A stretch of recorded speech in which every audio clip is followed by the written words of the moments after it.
ఇప్పటికి 4 సార్లు ఎర్రచందనం కొండ మీదనే పట్టుబడ్డది. 4 సార్లు పట్టుబడ్డది అంటే 40 సార్లు కిందికి దిగుంటుంది అని అర్థం. దాని మీద ఏ రకమైనటువంటి చర్యలు లేవు. అనేక దేవాలయాల మీద దాడులు జరుగుతున్నప్పటికీ కూడా ఏమాత్రము కూడా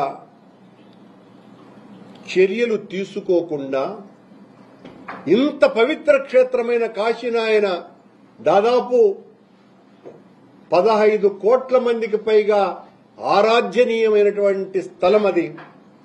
రోజు 40-50 వేల మంది ఉచితంగా అన్నప్రసాదాన్ని స్వీకరించేటువంటి పవిత్ర పుణ్యక్షేత్రం అది.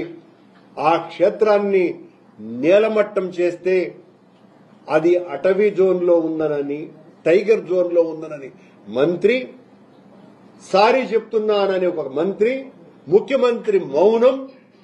పవనానందుల స్వాముల వారేమో అసలు ఆయన శాఖ కింద ఉన్నటువంటి ఆ ఆశ్రమానికి సంబంధించి ఒక్క మాట కూడా మాట్లాడకపోవటం వెనుక ఆంతర్యం ఏమిటి?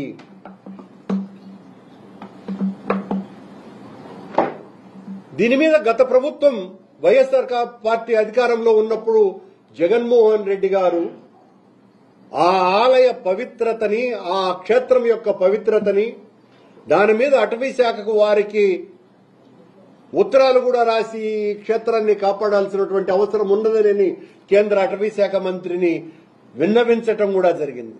ఈ రోజున కేంద్ర ప్రభుత్వ అటవీ శాఖ ఏ రకమైనటువంటి ప్రకటనలు ఇవ్వకుండా, వాళ్ల ప్రమేయమే లేకుండా రాష్ట్ర ప్రభుత్వంలో ఉన్నటువంటి అటవీ శాఖ అధికారులు చంద్రబాబు నాయుడు గారి ప్రమేయం లేకుండా, సరే చంద్రబాబు నాయుడు గారికి సంబంధించిన విషయం కాదు అనుకుందాం, సాక్షాత్తు సనాతన ధర్మ పరిరక్షణకు నడుంబించినటువంటి మన స్వాముల వారి ఆదేశాలు లేకుండా దాన్ని కూల్చివేస్తారా? అలాగే ఆయన లోకేష్ గారు నిన్న మాట్లాడుతూ శవాల మీద పుట్టినటువంటి పార్టీ వైఎస్ఆర్ కాంగ్రెస్ పార్టీ అన్నటువంటి మాట. ఓ శవం మీద పుట్టింది, మరో శవం మీద అధికారంలోకి వచ్చింది అని ఓ అసభ్యకరమైనటువంటి మాటలు మాట్లాడినారు. బాధ్యతాయుతమైనటువంటి పదవిలో ఉండి మీరు ఆ మాట మాట్లాడితే మేము మాట్లాడాల్సి వస్తుంది.